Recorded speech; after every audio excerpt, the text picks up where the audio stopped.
líderes, precisamos ser uma geração diferenciada. Eu nunca vi líder que qualquer membro da igreja entra na mente dele fazendo fofoca e tira o cara do propósito. Nós somos referência, não podemos nos perder naquilo que qualquer pessoa chega e fala para a gente. Qualquer história que inventar, a gente vai atrás e às vezes se levanta até contra o próprio ministério. Se João Batista fosse por tudo aquilo que falavam dele e para ele, ele nunca ia conseguir ser uma referência para aqueles que estavam perdidos. O nosso papel, querido, agora eu falo para a igreja, porque nós éramos para ser referência para o mundo, e o mundo perdeu a referência. Sabe por quê? Porque nós não estamos ganhando o mundo está nos tirando da igreja. Nós não estamos mais sendo aqueles que endireitam o caminho, que preparam o caminho. Nós estamos sendo levados para o caminho torto. Estamos sendo levados para o caminho torto. Perdemos, ou melhor, deixamos de ser a referência. A igreja precisa resgatar algumas coisas, alguns valores, alguns princípios. E eu não estou falando de religiosidade, eu estou falando de resgatar coisas que vão fazer a diferença no ser humano, para que nós, como crentes, como pessoas, como igreja, entendamos aquilo que Deus quer fazer em nós e através de nós. Porque não dá para sair fazendo coisas achando que Deus está comigo só porque eu estou funcionando. Deus quer te fazer fluir, querido, não é funcionar. Tem muita gente que está funcionando, mas vai chegar uma hora que vai estragar. Tudo que funciona, uma hora estraga. Tudo que flui, não seca. Sim ou não? Quem já tirou água de poço aí? Lembra aqueles poços antigos que a gente tirava água de balde? E aí você tirava água, e o poço parece que ia baixando a água, amém? Aí você olhava assim, o poço baixou a água. Dali 20 minutos a água subia de novo. Sabe por quê? Porque ali tem uma vertente. A coisa flui, não funciona. Então aquilo que flui não para. Mas aquilo que só funciona, chega uma hora que para, irmão. Então Deus não chamou a igreja para funcionar, chamou a igreja para fluir. Não chamou uma liderança para funcionar, chamou uma liderança para fluir. Porque eu nunca vi, tem gente que está empolgado, quero fazer, deixa comigo, conta comigo. De repente não quero mais. Não estou com vontade, estou cansado, estou esgotado, estou estressado. É muita crítica, perseguição, é muita gente falando mal, é muita gente se levantando contra. Precisamos resgatar algumas coisas que a igreja perdeu, irmãos. E uma delas é ter um coração como o coração de Deus. Uma delas é ter um coração como o coração de Jesus. Uma delas é se tornar homens e mulheres com um coração voltado para o propósito daquilo que Deus quer fazer, amém? Porque senão, nada do que a gente faça tem sentido se primeiro não fizer em nós. Nada do que a gente faça tem sentido se primeiro não acarretar resultado em nós. Tudo que você fizer, que primeiro não foi feito em você, não serve para nada. Podemos criar tudo o que a gente quiser criar, temos habilidade para isso. Mas se primeiro Deus não criar algo relevante em nós, tudo que a gente criar não serve para nada. E quando o projeto da ONG surgiu, a primeira coisa que veio ao meu coração, como sempre foi fazer algo em benefício das pessoas que precisam de nós, que precisam da nossa consciência de que somos uma igreja, e uma igreja não está reunida, ou melhor dizendo, uma igreja não existe só para se reunir, para ficar dando glória e aleluia. Nós nos reunimos aqui no domingo para dar glória a Deus e aleluia, para celebrar o que temos sido de segunda a sábado na rua. Sim ou não? Ou a gente vem para cá, porque essa noite eu vim buscar a minha bênção. Mas a Bíblia diz que sê tu uma bênção. Sê tu uma bênção. Então durante essa semana eu estava trabalhando lá na ONG, e praticamente eu trabalho sozinho a semana inteira. Não estou fazendo nenhum tipo de lamúria, até porque eu sei que todo mundo trabalha fora. O único que não tem atividade, que não trabalha, que não faz nada, que é desocupado, que não tem profissão, é o pastor. Amém? Sim ou não? Mas é o que disseram, que para o pastor todo dia é domingo. Então eu tenho que ir trabalhar na ONG. E aí eu estou lá virando massa e botando tijolo, cara. E de repente eu perguntei para mim mesmo: o que eu estou fazendo aqui? Um calorão, essa semana foi quente ou não foi? Virando massa, irmão. Terça-feira o Léo teve lá, eu acho, não sei se foi terça ou quarta, não lembro que dia foi. Ah, lembrei, não é o Léo. O Marco e um outro irmão, de tarde a gente vem, pastor, te ajudar. Eu falei, tranquilo, se der, vem. Só que vai vir mais 2, então eu vou aproveitar. Antes de ir embora, meio-dia, eu fui lá e virei uma massada. Para quando os irmãos chegassem de tarde, não ia se escapar. Irmão, de tarde não veio ninguém. O Marco foi trabalhar e a esposa do outro irmão baixou o hospital. E eu com aquele monte de massa que eu tinha virado antes de almoçar. Eu falei, amém, vamos lá. E aí eu comecei a perguntar para mim, o que eu estou fazendo aqui, cara? Por que eu estou fazendo isso? Eu não entendo, eu podia estar fazendo outra coisa. Ou poderia estar fazendo isso para ganhar dinheiro então. Eu não sou um bom pedreiro, mas dá para enganar um pouquinho. Ainda mais tijolo que o reboco tapa. E sabe o que o Espírito me respondeu no meu espírito? Tem coisas que são mais fortes que você. Se você perguntar para mim, pastor, o senhor está lá porque o senhor quer? Eu vou dizer que eu gosto, mas não queria. Pastor, o senhor vai para lá porque o senhor não tem o que fazer? Teria muita coisa para fazer.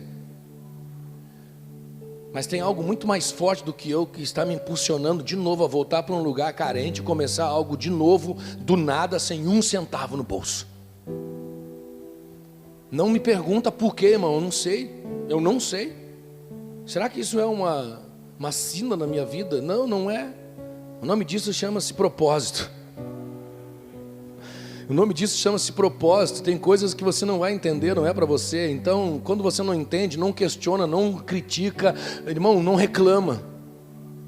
E essa é a maior dificuldade dos profetas. Agora nós vamos entrar na palavra. O tema da mensagem de hoje é remidos para remir. Remidos para remir. E eu vou ler alguns textos bíblicos aqui com você para a gente poder entender essa palavra, amém? Mas antes da gente ler os textos bíblicos, eu quero só falar um pouco sobre isso. Nós nem começamos a mensagem ainda, então segura aí.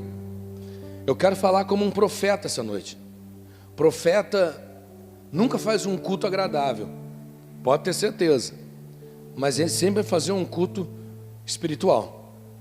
Profeta nunca vai fazer um culto que as águas vão ficar paradas, elas se agitam.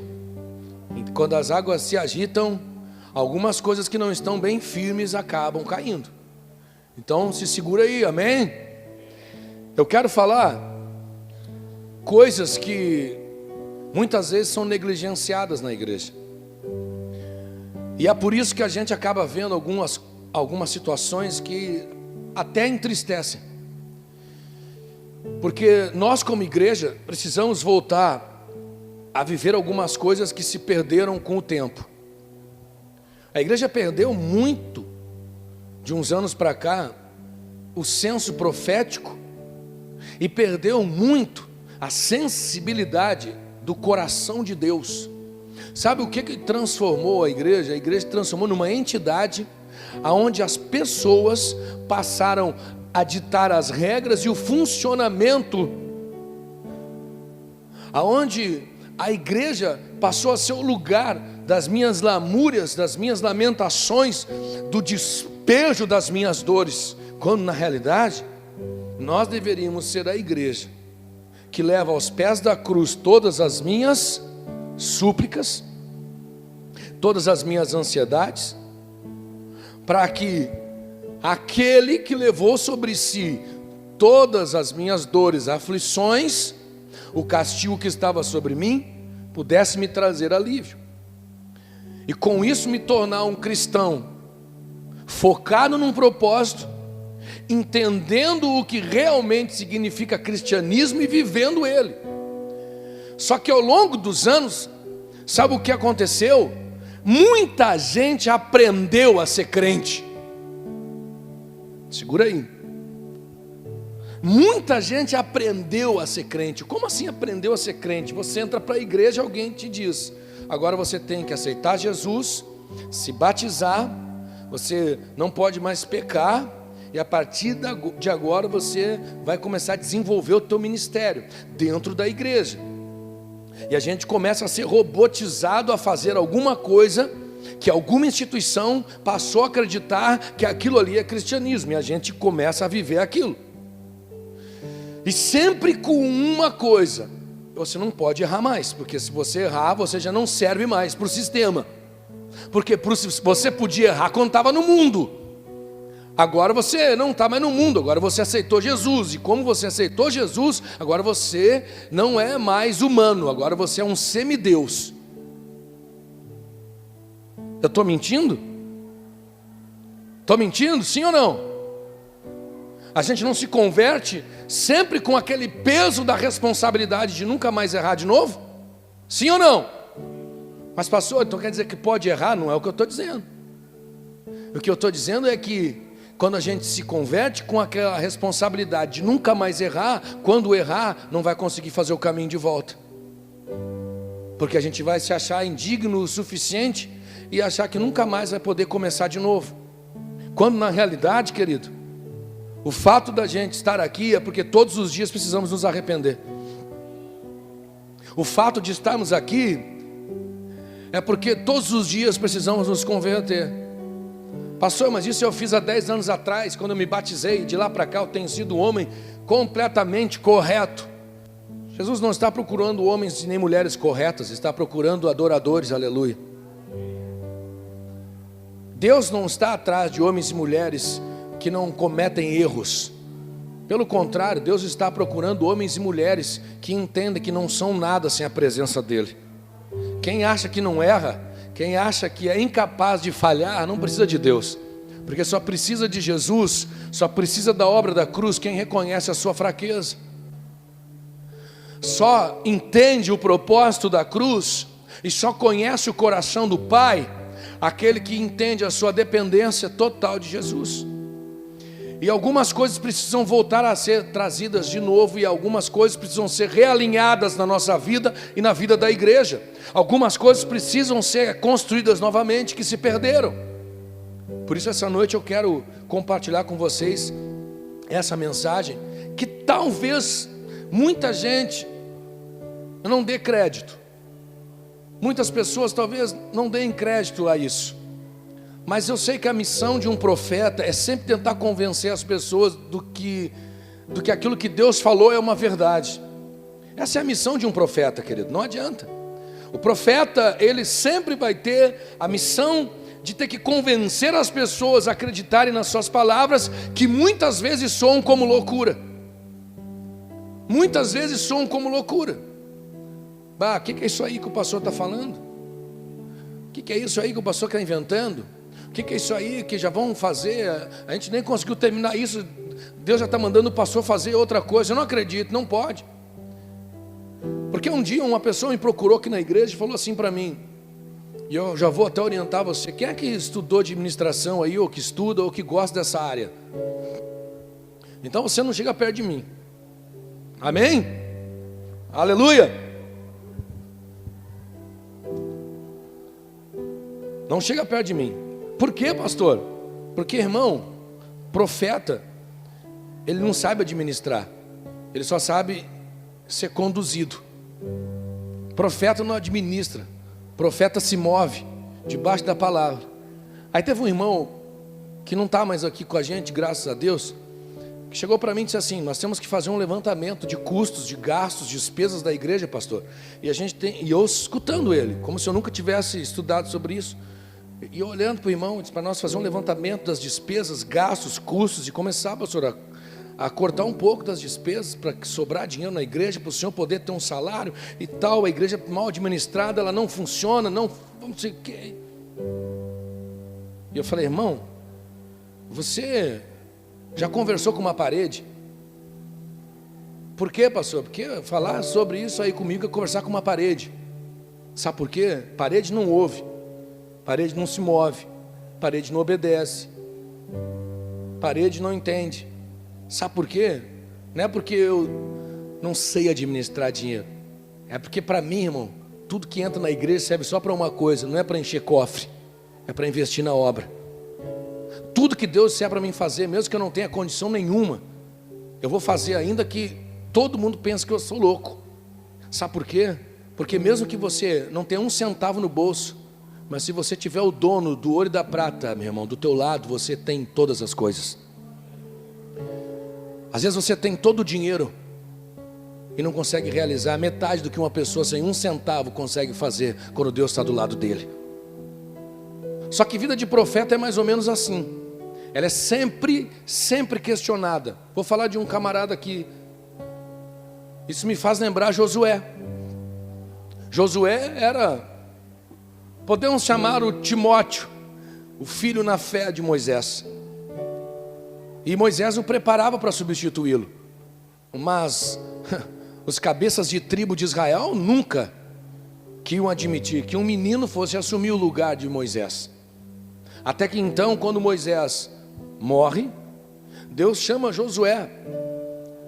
Aí tem aquele texto bíblico que todo mundo conhece, que todo mundo gosta, né? Quando Deus fala com Josué, ser forte e corajoso, né?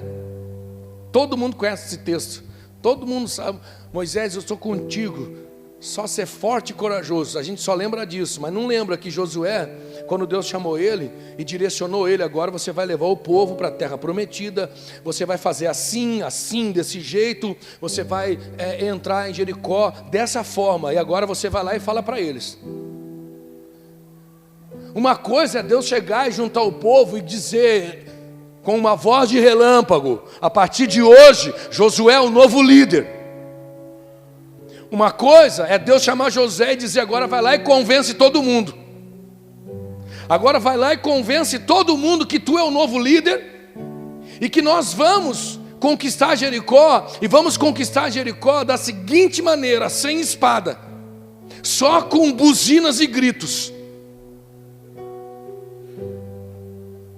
Você acha que foi fácil para Josué? Você acha que é fácil convencer um exército que está acostumado a lutar com espada, a guardar suas espadas e ficar dando volta em Jericó através do muro, tocando uma buzina e dando grito? É óbvio que a gente sempre vai ser visto como um maluco. É óbvio que a gente sempre vai ser visto como alguém insano, porque aquilo que Deus faz é completamente fora da lógica do que a gente está acostumado a fazer, aleluia. Deus pega as coisas que não são, aleluia. Amém? Deus pega as coisas que não são, irmão. Deus não vai pegar as coisas prontas que o homem construiu para edificar em cima daquilo que o homem construiu. Deus pega o que não tem forma. Deus pega o que não existe. A matemática de Deus é diferente da nossa. A lógica de Deus não tem nada a ver com a nossa lógica. Já pensou? O profeta, ele é assim, ele precisa entrar na lógica de Deus. É que nem humano, né? Vamos falar de novo sobre aquele assunto do tempo. O tempo de Deus é igual ao nosso, sim ou não? Sim ou não? Não. E tem alguns irmãos aqui que estão no tempo de Deus, não estão no nosso tempo. O irmão saiu daqui 2 da tarde e disse assim: 5 horas eu estou aí, pastor. Chegou aqui 10:30 da noite. E aí eu perguntei para ele: irmão, tu não disse que voltava às 5? Daí ele: sim, pastor, voltei. Eu falei: sim, mas agora é 10 da noite. Ele: meu tempo não é igual ao tempo de vocês, pastor. Tem pessoas que não se movem pelo tempo da gente, se movem pelo tempo de Deus. É uma coisa louca. Mas pelo menos ele voltou e deu para fazer as letras, está aí, ó. O propósito foi cumprido. Eu estava aqui, cuspindo marimbondo. O cara saiu 2 horas da tarde, disse que voltava às 5 horas, e 10 horas da noite ele chegou aqui, assim ainda, ó, com as letras embaixo do braço, assim, ó, com muita pressa. E eu ali, a milhão, querendo agitar as águas. A gente vai ter sempre que convencer as pessoas, infelizmente. A voz profética é uma das vozes menos ouvidas dentro da igreja. Mas pode ter certeza, todas as vezes que você ouvir um profeta, querido, não tape os teus ouvidos. Não tape os teus ouvidos, dê crédito, para que depois você não venha: bah, o senhor falou, pastor. Não fui eu que falei. Porque se eu falar, não tem crédito, mas se ele falar, pode ter certeza. Amém? Primeira coisa que Josué teve que fazer então foi o que? Convencer o povo de que Deus o havia escolhido. Não é fácil. Já pensou? Está todo mundo aqui. Vamos dar um exemplo. Pastor Márcio morreu. Tem gente que vai dar glória a Deus, uns vão chorar, né? E aí os cabeças de tribo começam a brigar para assumir a igreja. E de repente, lá da sala da mídia, sai o Gabriel Soares, com aquela máquina de fotografia no peito. E aqui estão os cabeças de tribo discutindo quem vai assumir a igreja. E aí o Gabriel sobe aqui e falou. Aí os irmãos: o que tu quer aqui, irmão? Não é para tirar foto agora, volta lá para a mídia, nós estamos em reunião secreta. Mas Deus falou para mim que agora eu vou ser o pastor da igreja. Tu tá louco? Que tu vai ser pastor da igreja? Mal tu sabe tirar uma fotografia, cara. Não foi Deus que falou. Como é que você convence? Não, mas o pastor estava preparando eu para ser o líder da igreja. Eu estava contando os dias para ele morrer, pomba. E agora vem tu aqui dizer que Deus falou. Então Deus tem que falar com a gente. Não é assim? Imagina Josué ter que convencer os cabeças de tribo que agora ele ia comandar.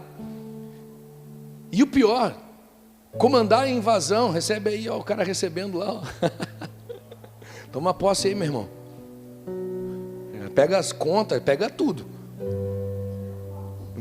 Menos a minha filha.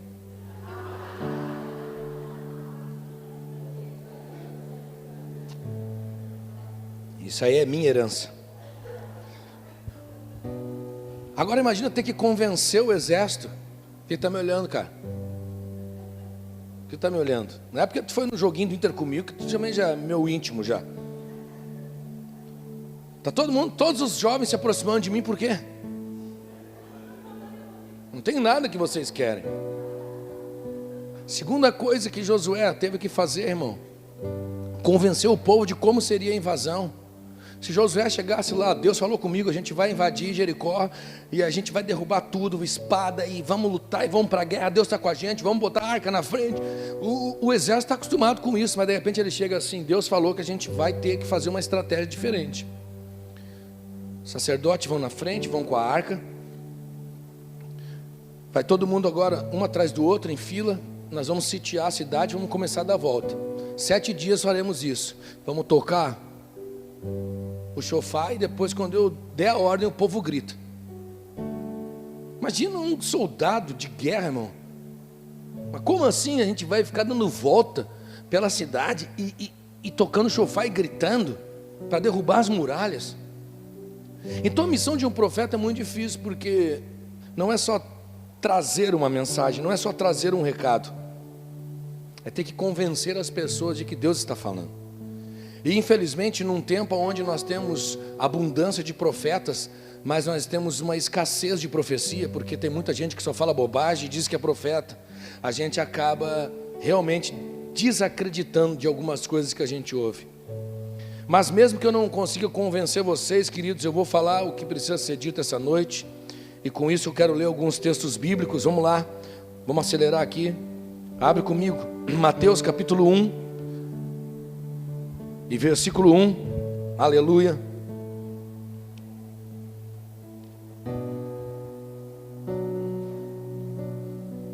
Mateus capítulo 1.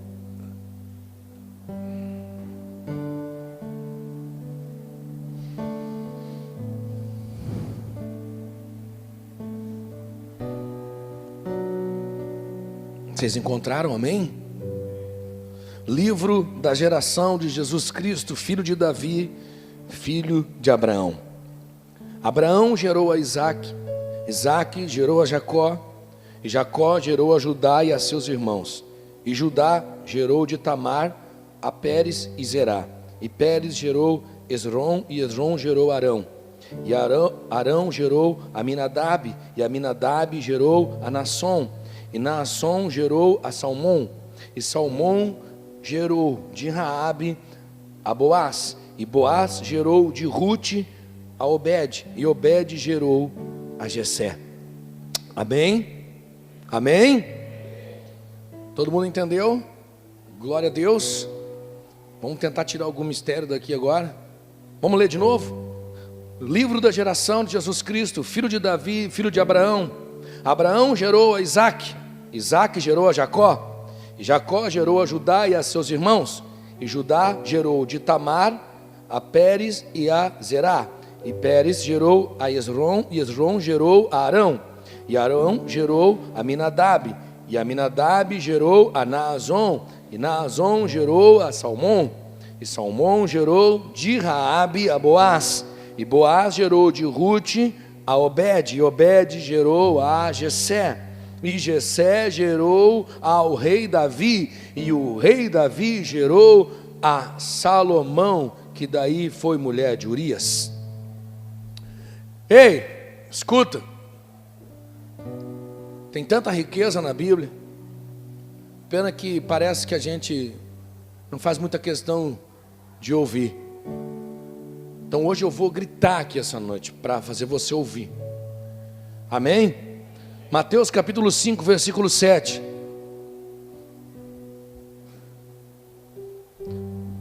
Mateus capítulo 5, versículo 7.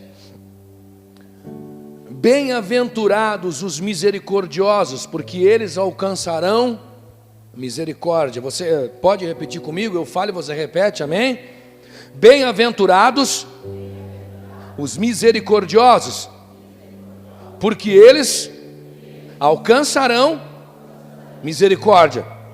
Mateus 9, 13.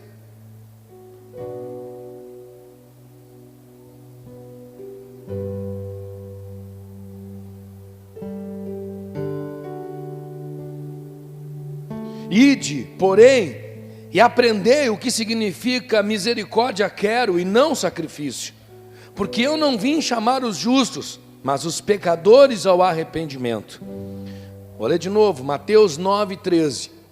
Ide, porém, e aprendei o que significa misericórdia quero e não sacrifício, porque eu não vim chamar os justos, mas os pecadores ao arrependimento.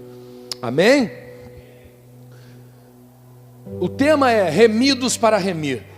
O que significa a palavra remido? O que significa remir? Remir significa você deixar uma obrigação, ou seja, deixar de pagar uma dívida a qual você tinha obrigação. Você foi remido daquela dívida. Você não tem mais a obrigação de pagar. Remissão também significa que você está livre de uma culpa, que você recebeu o perdão sobre alguma coisa que você cometeu. Então a Bíblia diz que nós fomos remidos no sangue do Cordeiro, ou seja, o sangue do Cordeiro, que é Jesus, nos remiu de todo pecado, ou seja, a nossa dívida foi paga, nós recebemos o perdão, ficamos livres da obrigação de dívida com Satanás, não temos mais dívida nenhuma com ele, e Deus nos tira dessa obrigação, nos livra da culpa que carregávamos, assume a culpa em nosso lugar, por isso nós somos remidos no sangue de Jesus, amém? Então o tema remidos para remir, querido, me faz viajar em algumas coisas, âmbito igreja. Você viu que o primeiro texto que a gente leu aqui, aleluia, foi o texto lá da genealogia de Jesus, amém? Falando sobre isso, você vai perguntar para mim, pastor, o que a genealogia de Jesus que a gente leu tem a ver com esse texto? Tem tudo a ver, tem tudo a ver. Jesus, ele sempre foi um conflitante da hipocrisia sacerdotal. Jesus sempre conflitou a hipocrisia sacerdotal, não para defender o pecado, escuta, e essa noite, antes que alguém saia daqui dizendo que o pastor está fazendo apologia ao pecado, não, irmão. Presta atenção no que nós lemos aqui em Mateus capítulo 9, Jesus disse, se vocês soubessem que misericórdia quero e não sacrifício, porque eu não vim para salvar o justo, mas para levar o pecador ao arrependimento, ou seja, então Jesus veio para chegar na pessoa, aquela pessoa que realmente é considerada pela sociedade, considerada pela igreja, considerada pela instituição religiosa um imprestável, um pecador, um lixo, um indigno. Essa pessoa que Jesus veio buscar e dizer para ela: tem um lugar para você na mesa. Posso ouvir um amém? Tem um lugar para você à mesa, pode vir. Tem pão, tem vinho para você. Na mesa todo mundo é igual, ninguém é diferente. O conflito de Jesus com a hipocrisia sacerdotal era isso. Não era defender o pecado, mas era expor a sujeira daqueles que se tornaram deuses diante dos homens. Na realidade, quando Jesus olhava para um sacerdote e dizia assim: hipócritas, ele poderia estar desrespeitando, porque eram autoridades, mas só que Jesus era a autoridade maior. E Jesus conflitava, sabe por quê? Para expor a sujeira de homens que se achavam deuses diante de outros homens e esqueceram a sua humanidade. Mas as suas vidas eram como sepulcro caiado, bem ajeitado por fora, mas por dentro só tem morte, só podridão. Jesus, ele expôs a humanidade dos hipócritas para que eles pudessem reconhecer as suas fraquezas e a sua dependência de Deus. Escuta, Jesus não batia de frente com os fariseus, com os saduceus, com os doutores da lei, porque Jesus não os amava. Pelo contrário, Jesus os amava tanto que queria fazê-los reconhecer a sua pobreza espiritual, confrontando eles e mostrando para eles a hipocrisia que eles viviam. Sabe por quê, querido? Porque Jesus não veio aqui para julgar ninguém. Jesus não veio aqui para colocar as pessoas contra a parede. Não veio aqui, irmãos, para discriminar pessoas. Jesus veio para dar oportunidade de mudança. Aleluia. Amém? Foi para isso que Jesus veio. Só que isso parece que se perdeu na igreja. O tema Remidos para Remir nos mostra o quanto nós precisamos refazer algumas coisas dentro da igreja. Ou seja, precisamos ensinar esta geração a importância da misericórdia e do perdão. Isso se acabou na igreja, irmão. Se acabou na igreja. Hoje nós vivemos num tempo onde a pessoa que vem do mundo, ela é recebida de braços abertos. Mas o crente que cai em pecado, ele é enxotado, ele é excluído. E vou dizer para vocês, eu não estou aqui para defender pecadores, eu estou aqui para defender a humanidade, porque amanhã pode ser você. Amanhã pode ser você. Eu vejo tanta gente se achando superior, num nível de espiritualidade tão alta, que ele acha que nunca vai ter um problema. Amanhã pode ser você, escuta isso. Eu não estou sendo profeta da maldição, estou sendo um profeta para abrir os teus olhos.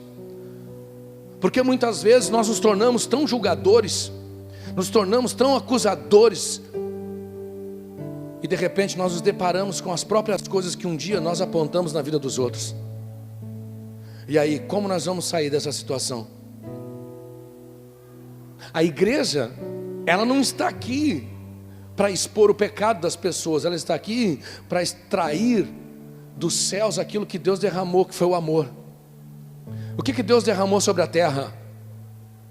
O amor dele. Quem era o amor dele expresso na terra, querido? Jesus.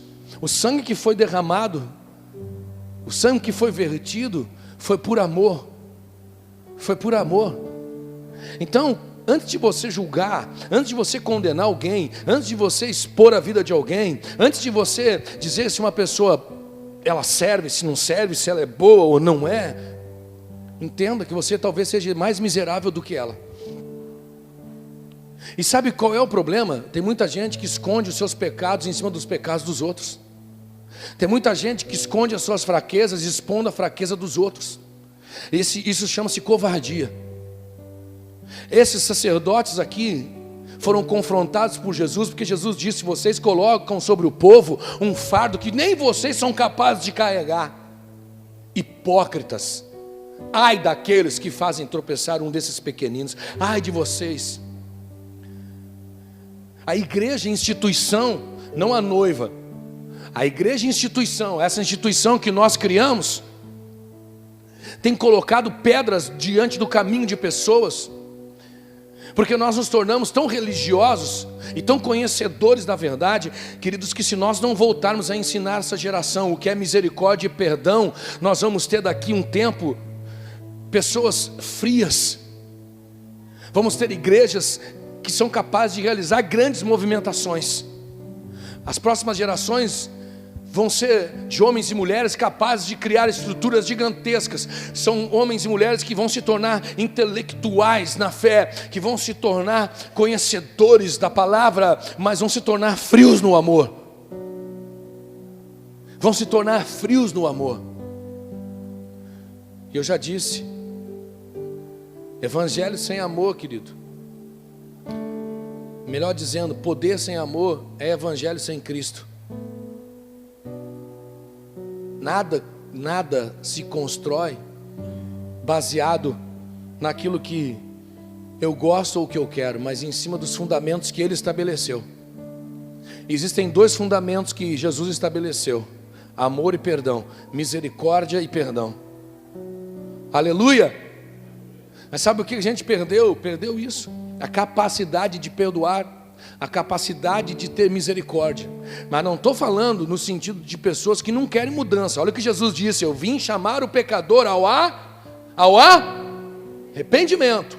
Não estou falando daquele cara que chutou o balde, foi para o mundo e que você tem que passar a vida inteira correndo atrás dele. Não, estou falando daquela pessoa, meu irmão, que, sei lá, por um deslize ou outro, ela tropeçou, e aí quando ela precisa da nossa mão estendida, a gente passa com o pé por cima dela. Aquela pessoa que quer refazer o caminho e a gente não quer deixar. Aquela pessoa que quer de novo resgatar o seu valor e a gente quer barrar ela. Sabe por quê? Porque a gente criou uma regra. Errou, está fora. Errou, não serve. Errou, não presta. Quem é que presta aqui? Quem é que presta aqui? Eu conheço um: Jesus. E ainda assim teve que carregar toda a nossa podridão em cima dele. Então, se nós não trazer isso de volta para a igreja, sabe o que nós vamos criar aqui?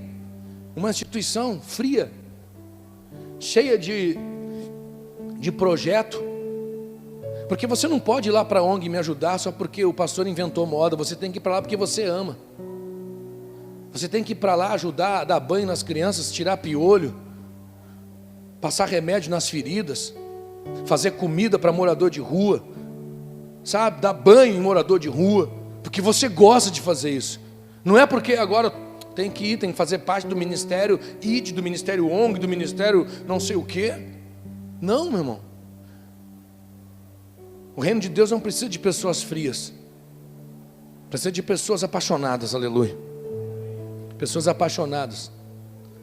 Você tem nojo de tirar bicho de pé de morador de rua, então vai fazer comida, deixa que o outro tire o bicho de pé. Você tem nojo de tirar piolho das crianças, deixa que outra irmã vai lá e tira o piolho, então vai lá e prepara uma aulinha para dar para elas. Mas a gente perdeu o senso de misericórdia, de perdão, perdeu o amor, perdeu a sensibilidade. A gente virou crente porque nos produziram, nos fabricaram. A primeira coisa que nos ensinaram é que ser crente é restaurar o casamento. Casamento não se restaura na igreja, irmão, se restaura na mente. Não adianta, se você não quer, nada vai mudar. Vai para a igreja, vai mudar tudo. Não. Tem gente que é muito mais feliz no mundo do que dentro da igreja. Tem casais que não são cristãos, que se dão muito melhor do que um monte de casal da igreja. Porque o problema não está dentro ou fora da igreja, está dentro da gente. Sim ou não? Por isso que Paulo fala: sejam renovados no vosso entendimento. Tudo passa por aqui. Precisamos voltar, fazer alguns caminhos de volta, para que as próximas gerações, queridos, se tornem melhores do que a nossa. Se tornem melhores do que a nossa. Talvez a gente não tenha mais daqui para frente usos e costumes barrando pessoas de entrar na igreja, mas a gente continue com um costume de se achar sempre mais santo que os outros. Na realidade, a nossa santidade não era para estar tirando ninguém da igreja, era para estar atraindo. Ah, ficou sabendo, fulano caiu em adultério. A primeira coisa que a gente faz é uma fofoca. Ninguém bate na casa da pessoa a perguntar o que ela precisa. A primeira coisa é uma fofoca. A primeira coisa é dar um jeito de difamar o nome da pessoa. É a primeira estratégia, é essa. Mas ninguém pensa em preservar. Quantos casais nós já preservamos aqui? Quantas bombas nós engolimos e guardamos entre nós? Mas oportunidades de nos difamar não faltaram e não vão faltar. Quantas pessoas que acabam saindo da igreja, irmão, e saem por problemas tão banais. E nós deveríamos estar fazendo o quê, pastor? Correndo atrás delas, no mínimo orando por elas. A gente dá graças a Deus. A gente dá graças a Deus. Tem muita gente boa que parou de vir na igreja, irmão. Mas sabe, tem alguns joios que até é bom ser separado, mas tem uns trigos aí que acabaram indo no meio, sabe por quê? Porque a frieza do sistema, a frieza da instituição chamada comunidade, afasta as pessoas. É regrinha disso, regrinha daquilo, não pode isso, não dá aquilo, se não tiver nisso não pode fazer isso, se não tiver fazendo isso não pode participar daquilo. É muita regra. Não estou dizendo que a gente vai virar uma baderna, não, só estou dizendo que a gente está esquecendo o lado humanidade das pessoas. Antes da gente chegar para uma pessoa e dizer assim, ó, tu está fora porque tu não veio, por que você não diz assim, o que aconteceu que você não pôde vir? O que houve que você não pôde estar com a gente? Terça-feira teve reunião de líderes, eu mandei para os meus líderes aqui, aí irmão, tudo bem? Aconteceu alguma coisa que você não estava na reunião? A minha primeira pergunta foi, aconteceu alguma coisa? Eu não disse assim, por que você não veio na reunião? Aconteceu alguma coisa que você não pôde vir na reunião? E se a gente não trazer isso de volta, sabe onde a gente vai parar, queridos? A gente vai parar num lugar onde Israel parou, longe da presença de Deus. Quando a gente leu sobre a genealogia de Jesus, eu quero falar sobre dois personagens agora. O primeiro deles eu quero falar sobre Salmão. Para você que nunca leu a Bíblia, ou que talvez nunca prestou atenção, salmão não é aquilo que você come, tá bom? Mas foi alguém muito importante.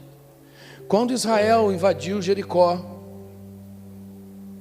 havia uma mulher chamada Raabe. Ela era o quê? Uma prostituta. Essa prostituta deu guarida a 2 homens de Israel que haviam ido espiar a terra. E durante o tempo em que eles estiveram na casa dessa prostituta, ela sabia que o Deus de Israel era muito poderoso e que ia dar aquela cidade nas mãos dos israelitas. Então ela já disse para eles assim, olha, se vocês me prometerem que vão poupar a minha vida, da minha família e de todos aqueles que estão aqui na minha casa, eu não entrego vocês. E os homens fizeram uma promessa a ela: se realmente nos proteger, nos guardar, nos der um lugar para nos esconder e nós pudermos ir embora depois em segurança, cumpriremos com essa palavra. Bom, o resultado foi que depois que eles voltaram a Josué, eles falaram: Josué, tinha uma mulher prostituta que nos guardou na sua casa, que nos protegeu, e nós fizemos um juramento a ela. E Josué assinou embaixo do juramento. Quando Israel foi invadir, e quando os muros caíram e Israel foi para invadir, Josué lembrou, está aqui. Josué, porém, disse aos homens que tinham espiado a terra: entrai na casa da mulher prostituta e tirai de lá tudo quanto tiver, como lhe tendes jurado. Então entraram os jovens espias e tiraram Raabe e seu pai e sua mãe, seus irmãos e tudo quanto tinha. Tiraram também a toda a sua parentela e os puseram para fora do arraial de Israel. Aí eles tiraram a prostituta, pouparam a vida dela e levaram ela para onde? Para fora do arraial de Israel. Por quê? Porque ela não poderia estar no arraial, ou seja, dentro do lugar onde Israel havia acampado, o arraial onde eles estavam acampados, eles não poderiam levar nada impuro para dentro do arraial. Antes deles invadirem a cidade, Josué ainda disse: não peguem nada anátema para contaminar o arraial. Então aquela mulher foi poupada a sua vida, mas ela foi levada para um lugar fora do arraial de Israel, porque ela era prostituta, e como prostituta não poderia estar no meio deles, porque ela não fazia parte, ela não estava dentro da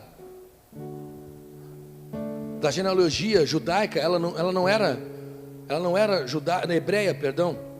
Então essa mulher, ainda por cima, era uma prostituta, era uma mulher mal vista. Até que então aparece alguém chamado Salmão.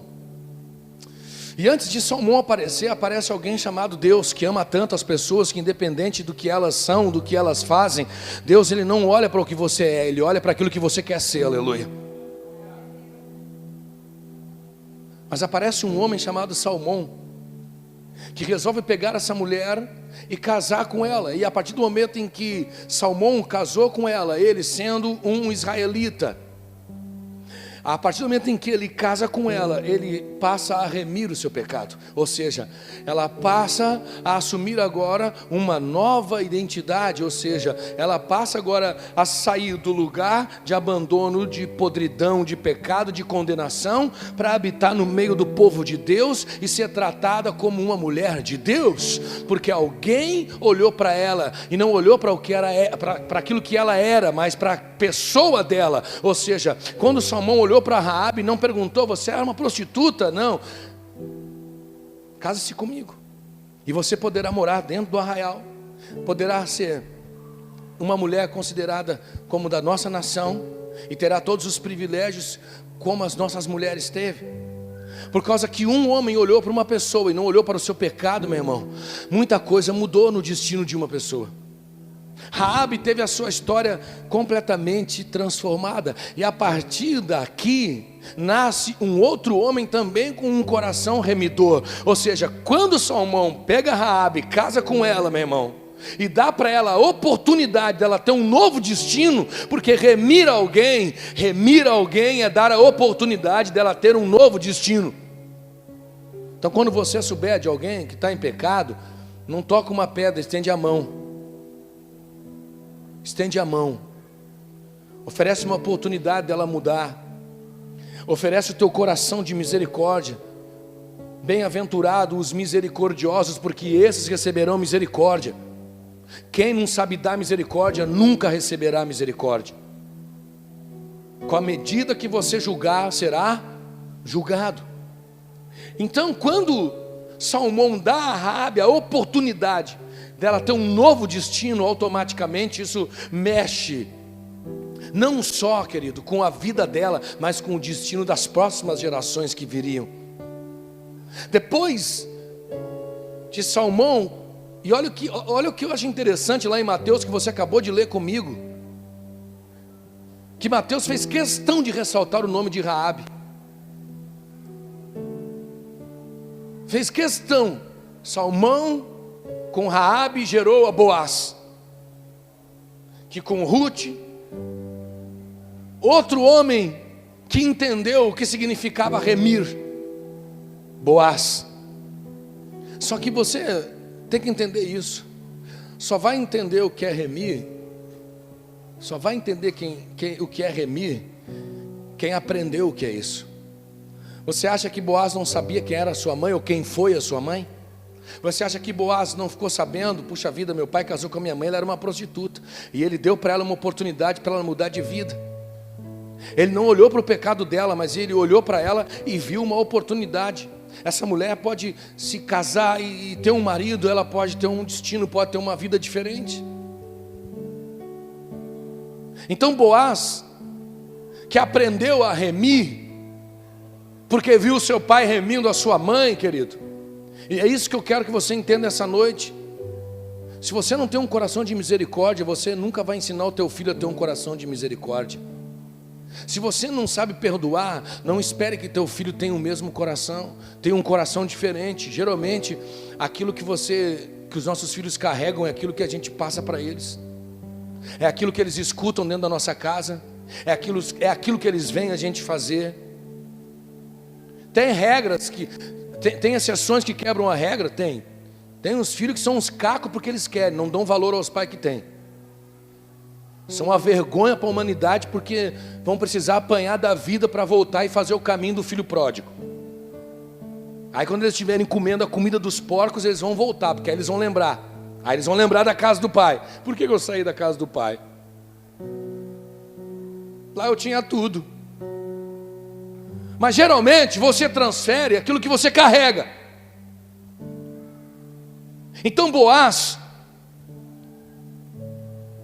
quando ele conheceu Ruth, que também não era hebreia, era moabita, era de outra nação, e era viúva, e toda mulher viúva, querido, naquela época, também era descredibilizada. Por isso que Jesus sempre disse, a melhor religião cuidam dos órfãos, de quem? Das viúvas e dos necessitados, porque geralmente naquela época, não é que nem agora não, que a mulher ficou viúva já ganha uma pensão, fica com tudo que o marido tem. Naquela época a viúva ficava desolada. Por isso que havia uma preocupação muito grande com as mulheres viúvas. E geralmente, por causa das guerras, muitas mulheres eram viúvas. E por isso que foi criada aquela lei de quando morria o marido da mulher, ela tinha que casar com o cunhado. Não é porque ela não tinha opção, para não ficar abandonada, para dar seguimento à genealogia. Mas e aí? Ruth foi uma mulher exemplar, todo mundo conhece a história dela. Não abandonou a sogra, ficou viúva e disse, para onde tu fores eu irei.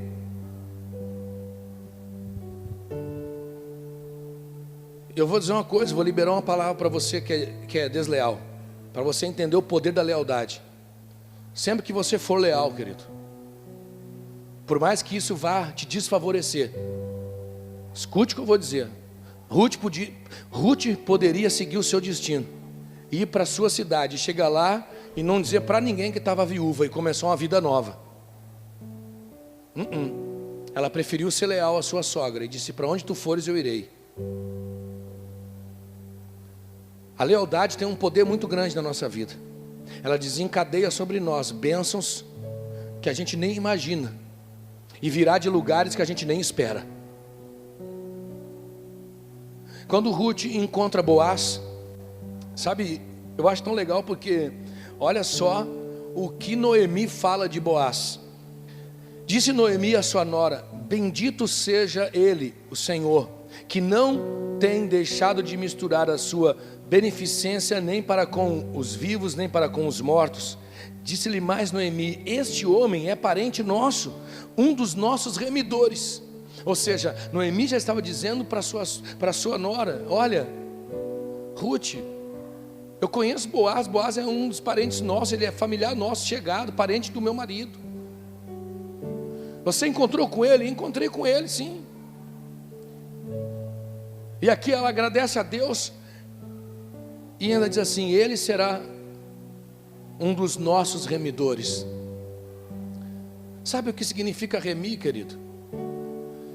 Remir significa você abrir uma porta de destino para uma pessoa sem destino. É você oportunizar para uma pessoa algo que ela não espera mais nada da vida. Tem gente que não espera mais nada da vida, mas de repente ela encontra em você uma oportunidade de mudar de mentalidade, de mudar a sua forma de ver as coisas. Só que para isso aqui, a gente vai ter que começar a resgatar algumas coisas na igreja, principalmente misericórdia, perdão, amor. Porque senão a gente vai olhar para as pessoas e vai sempre, puxa vida, mas está assim porque quer, está assim porque procurou, está assim porque não foi obediente, está assim porque não deu ouvidos quando a gente falou. Não fomos chamados para jogar nada na cara de ninguém, fomos chamados para remir, aleluia. Por isso nós somos remidos. para dar oportunidade para outros. E nós temos que começar a ensinar desde dentro da nossa casa. Escuta, a igreja aqui, onde nós estamos agora, é um lugar onde aprendemos muito, mas caráter se forma dentro de casa, não é aqui.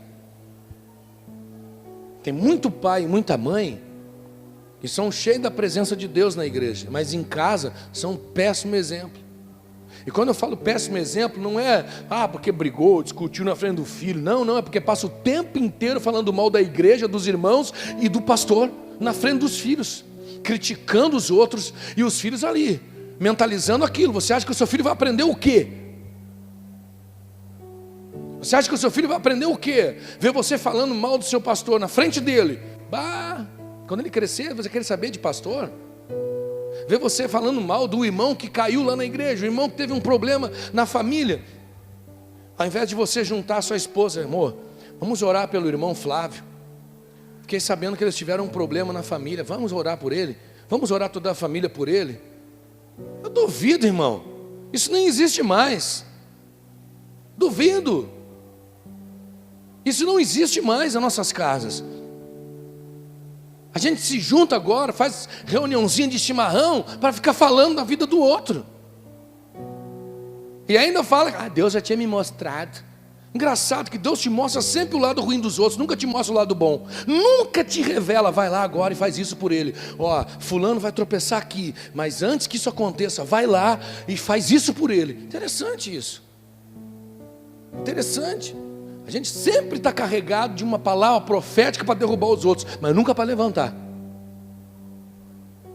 Vamos orar. Ficamos sabendo que um casal lá da igreja está se separando. Vamos levantar um clamor por ele. Vamos orar por eles. Pai, o que aconteceu? Não, temos um casal na igreja, filho, que está com problema. Vamos orar junto aqui com a gente. É assim que você ensina o seu filho? É assim que nós estamos ensinando nossos filhos? Pô, irmão, como eu queria ser quem eu sou hoje, há, 22 anos atrás, quando o meu filho mais velho nasceu. Como eu queria ter a cabeça que eu tenho hoje, ainda, apesar de que a minha cabeça de porongo ainda tem muita coisa para aprender. Mas eu faço coisas com o meu filho mais novo que eu nunca consegui fazer com o meu filho mais velho.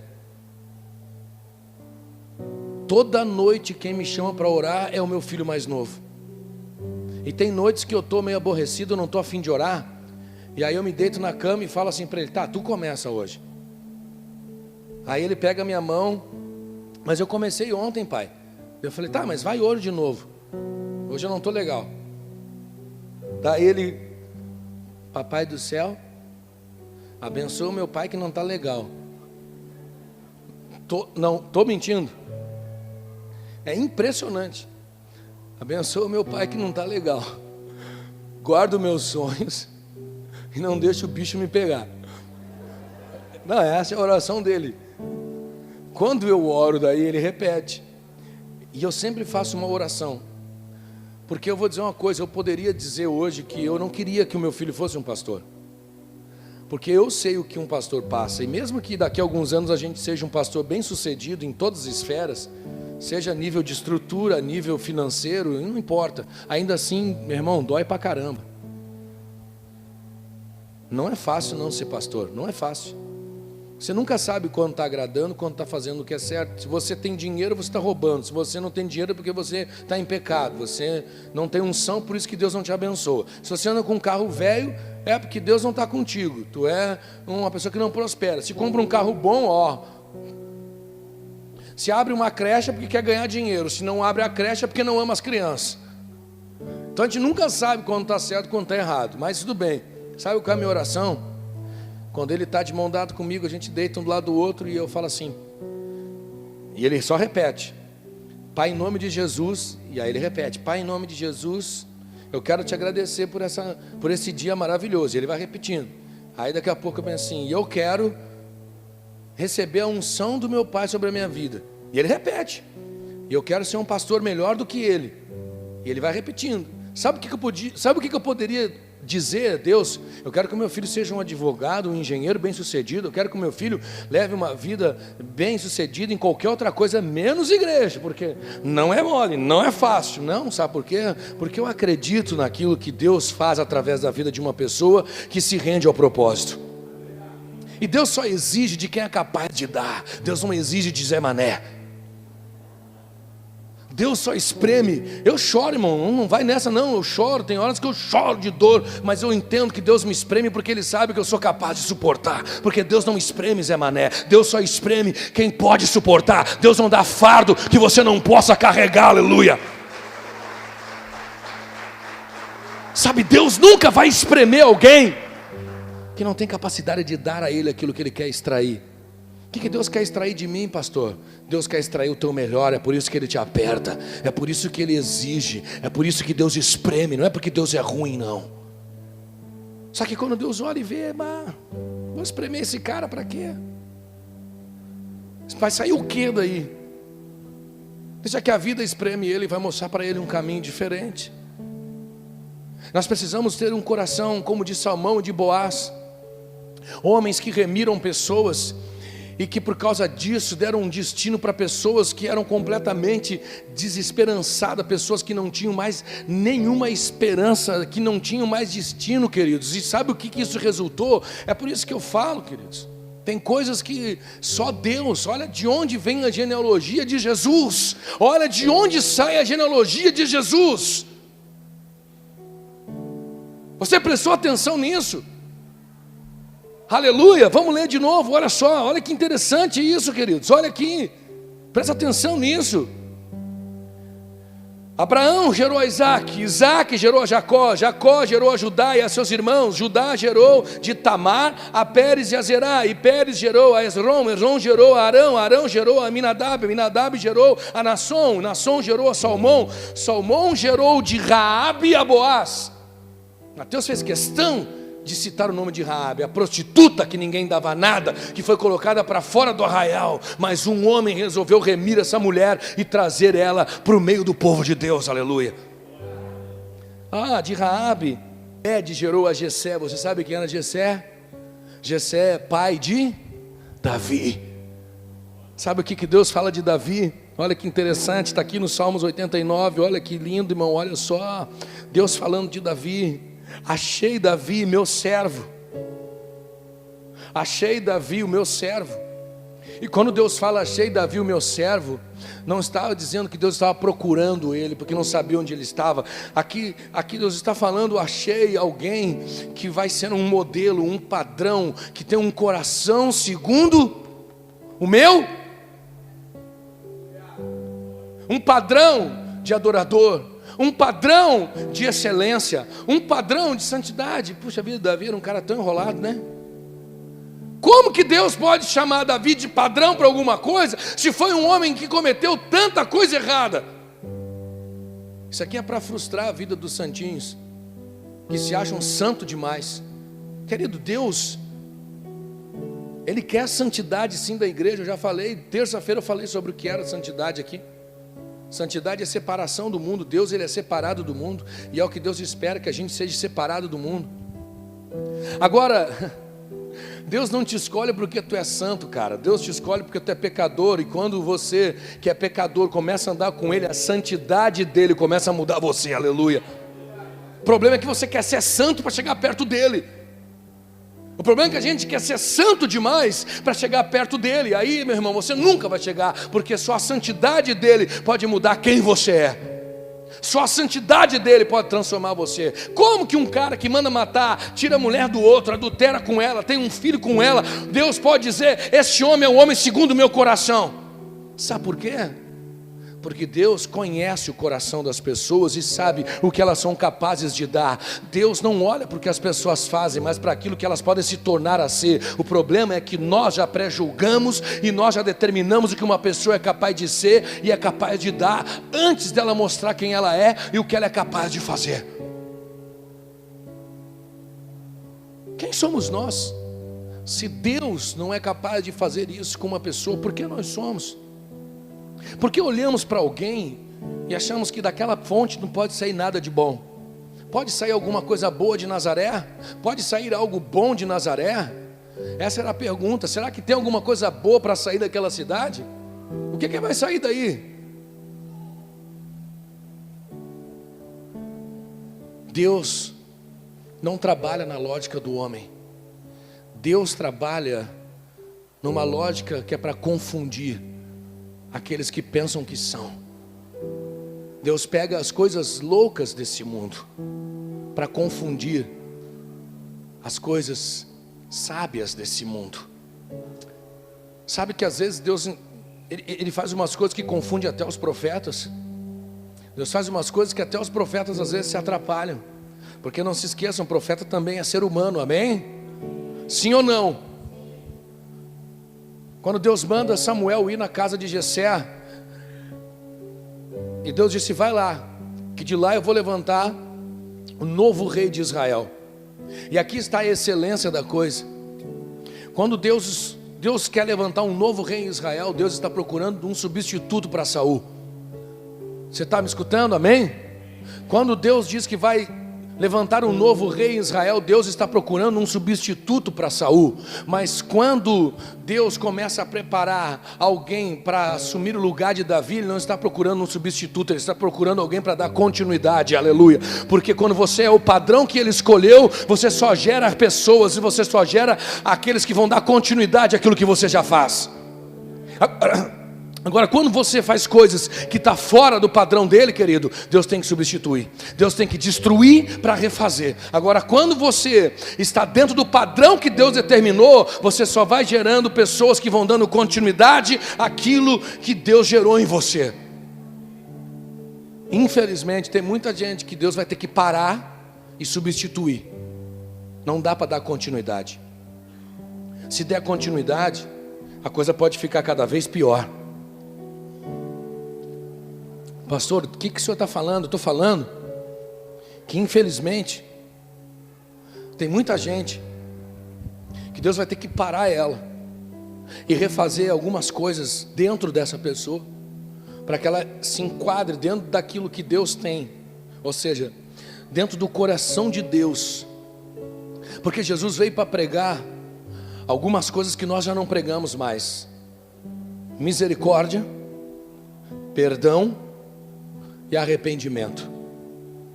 Nós pregamos prosperidade, pregamos cura, pregamos bênção, pregamos milagre. E ainda por cima nós criamos um padrão de qualidade de crente, que se não estiver dentro do padrão de qualidade de crente, daquele crente que nós imaginamos, não serve. Jesus não veio para isso. Deus faz umas coisas, e eu estou terminando. Fica tranquilo, não precisa olhar o relógio. Recém é 11h30.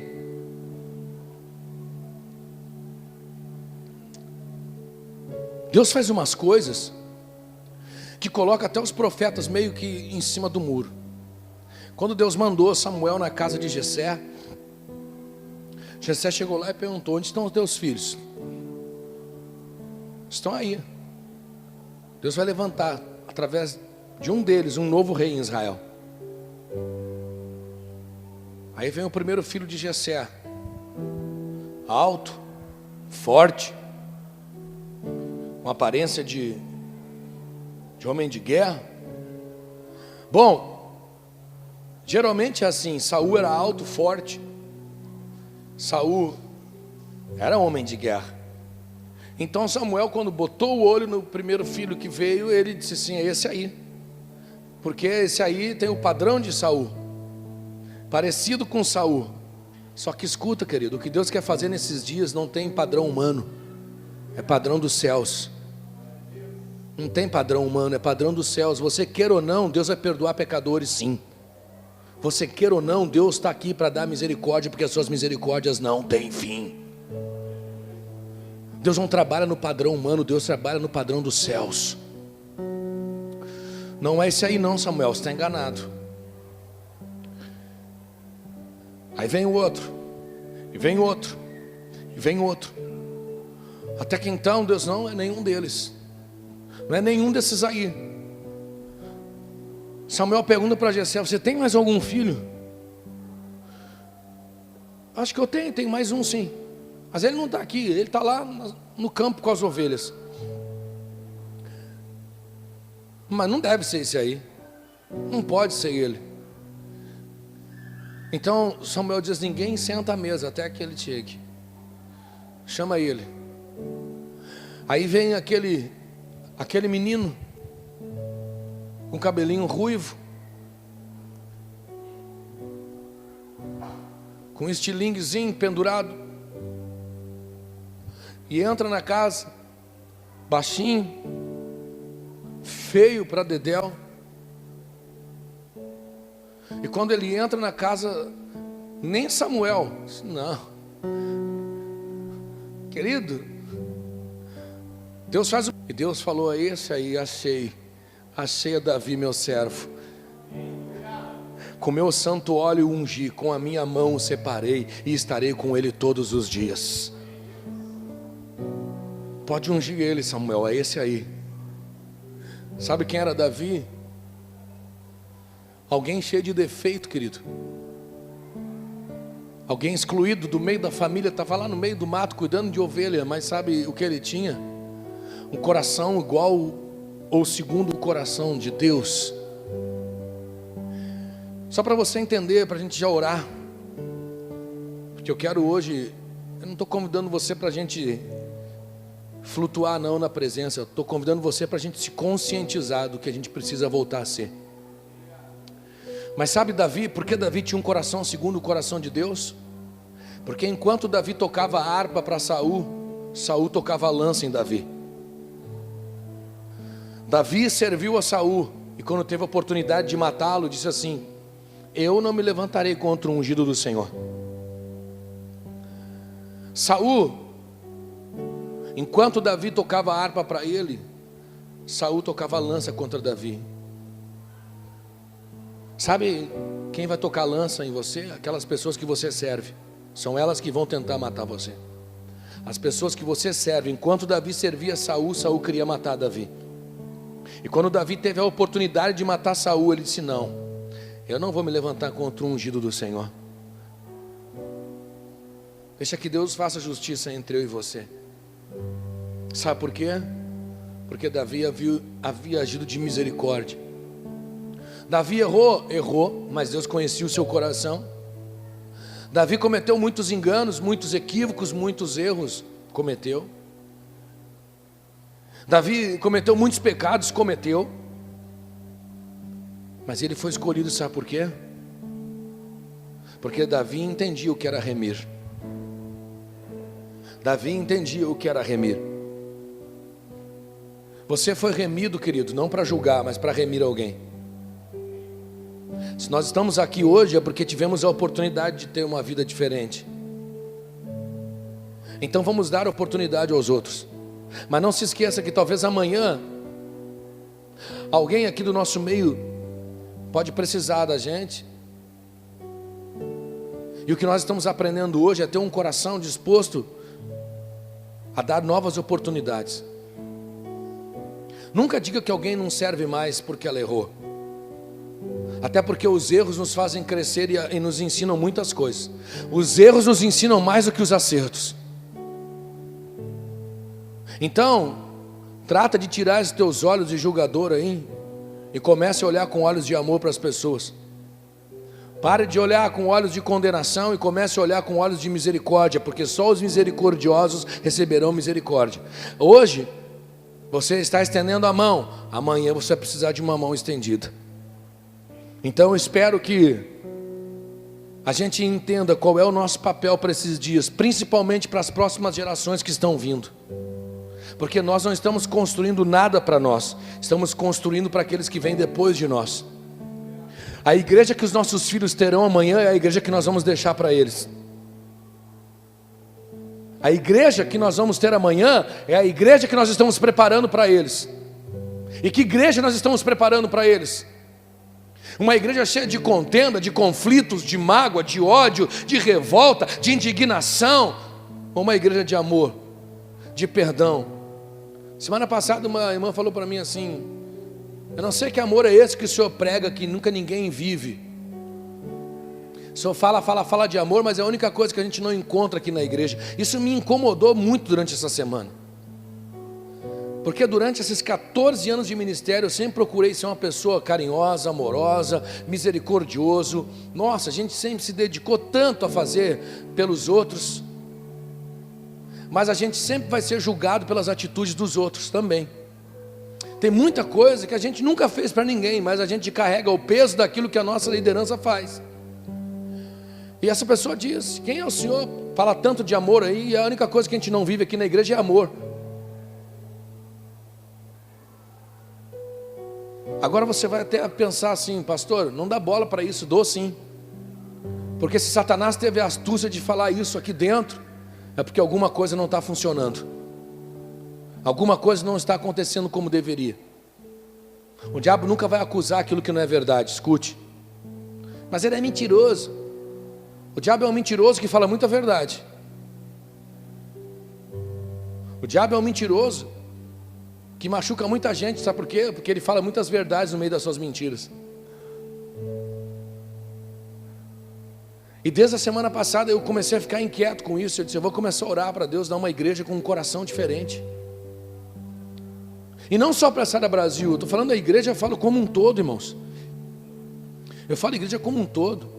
Graças a Deus que em muitos lugares já acabou esse negócio do irmão pecou, você está 6 meses sem tomar Santa Ceia. Aí tinha lugares que as pessoas liam lá na frente: irmão fulano não deu o dízimo, irmão ciclano está afastado da Santa Ceia, irmã Beltrana adulterou com o irmão João. Quem é que pegou esse tempo aí de igreja aí? Eu estou mentindo? Graças a Deus que isso acabou, mas agora a gente não está mais lendo lista lá na frente, está lendo lista na casa dos outros. A gente não está mais condenando as pessoas no altar, a gente está condenando as pessoas no destino. A gente está matando as pessoas aqui dentro. Vem um irmão congregar aqui, aí ele deixou uma história ruim na outra igreja. Aí o outro pastor vem e passa toda a fita dele. O cara, ele chegou aqui, já chegou aqui condenado. Para nós orar, saiu uma pessoa aqui da nossa igreja, e não foi um bom testemunho, foi um péssimo testemunho. E ela foi congregando uma igreja aí, e o pastor ligou para mim: se você acha que eu estou mentindo, está aqui a pastora Dulce, que é testemunha disso. Ô pastor Márcio, estou com uma pessoa aqui que era da Sara Brasil, está congregando aqui comigo. Como é que é essa pessoa? Eu falei: olha pastor, eu não tenho muito o que falar porque eu não convivi com ela, mas ela é uma bênção. E a pastora Dulce: está mentindo para o pastor? Ela é uma bênção. Eu só não convivi muito com ela assim, mas só ficar de olho aí. Amém. E a pastora olhou para mim: amor, tu não falou a verdade para o pastor? Eu disse: mas também não menti. Sabe por quê? Porque você não pode matar uma pessoa no coração da outra sem a outra conhecer, querido. Sempre que você fala mal de alguém para uma outra pessoa, que a outra pessoa ainda nem conhece, você está tirando a oportunidade daquela pessoa talvez mudar de vida. Porque se a pessoa que a menina saiu daqui da igreja, ela aprontou um monte, ela saiu daqui querendo começar num outro lugar, porque aqui não dava mais. E aí ela vai para lá pensando: bom, agora eu vou fazer tudo certo. Tudo que eu estraguei lá na Sara Brasil, agora aqui nessa igreja eu vou fazer certo. Aí quando ela chega lá, o pastor já olha para ela e já avisa a liderança: se liga, aquilo ali é problema. E ela já chega lá sendo excluída.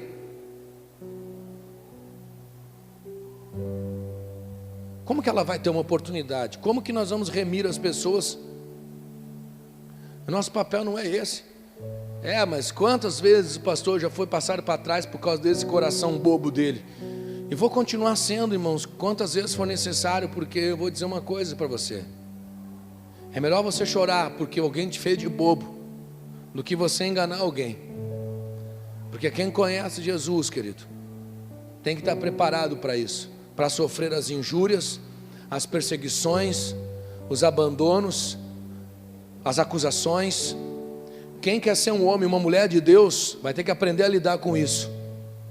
Quem quer realmente um dia estar na glória com Deus, vai ter que aprender a lidar com tudo isso. Então, eu prefiro sofrer por amar demais, do que talvez sofrer por ser uma pessoa amarga. Fica a dica aí, amém? Amém? Fica de pé comigo aí.